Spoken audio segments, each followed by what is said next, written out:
Game 1 sa Eastern Conference Finals, panalo na, natalo pa ang Cleveland Cavaliers matapos makapag-comeback ang New York Knicks mga idol. Isang nakakabaliw na Game 1 ang nasaksihan natin sa pagbubukas ng Eastern Conference Finals. Akala ng lahat tapos na ang laban at makukuha na ng Cleveland Cavaliers ang home court advantage mula sa Madison Square Garden. Nagkakamali sila mga idol, ginawa ng New York Knicks ang pinaka-solid na comeback para makuha ang panalo sa kanilang sariling baluarte sa final score na 104-115.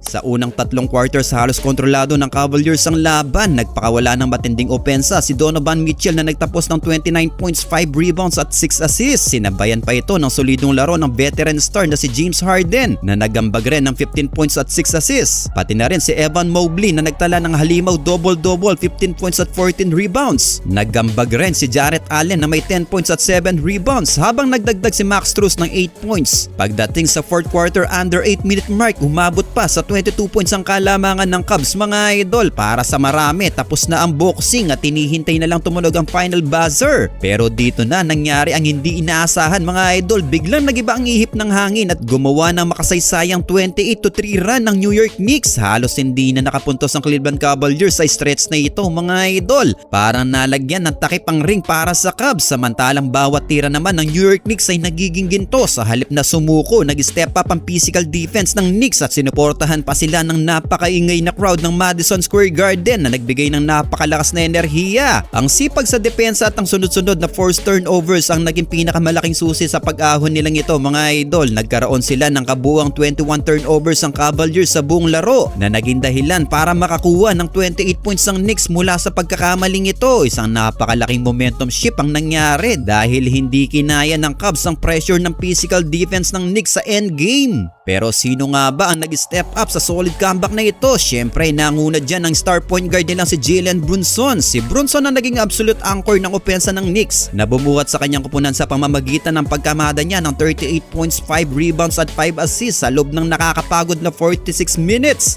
Wala talagang nakapigil sa kanya kapag kailangan ng clutch baskets. Tuwing kailangan ng Knicks ng sagot sa opensa ng Cavs, nandyan si Brunson para pumukol at mag-drive sa loob. Sa ilalim naman ng basket, napakalaki na naging papel at presensya ni Karl Anthony Towns na nagtala ng impresibong double-double performance na may 13 points at 13 rebounds. Siya ang nagbigay ng tibay sa rebounding department, kumuha ng malalaking boards at nagprotekta sa paint laban sa mga big ng Cleveland. Well, speaking of the paint, dito talaga dinurog ng Knicks ang Cavs. Nagtala sila ng humigit kumulang na 60 points in the paint kumpara sa 38 points lang ng Cleveland. Ipinapakita nito mga idol kung gaano ka-agresibo ang Knicks na umatake sa loob kahit nandun pa sina Mobley at Allen. Well, dahil sa matinding run ng Knicks, pumasok ang laban sa overtime. Pagpasok ng OT, tuluyan nang nawalan ng gas ang Cavaliers. Dala ng momentum at ng ingay ng home crowd, tinambakan ng Knicks ang Cavs sa extra period kung saan naging 14-3 ang scoring pabor sa New York. Halos hindi na nakagalawang opensa ng Cleveland mga idol at tanging 3 puntos lang ang nagawa nila sa loob ng 5 minuto. Kaya doon na tuluyang nakuha ng New York Knicks ang Game 1 victory. Ano sa tingin nyo mga idol, makakabawi ba ang Cleveland Cavaliers sa susunod na laban o itutuloy ng Knicks ang kanilang momentum hanggang makuha ang serye?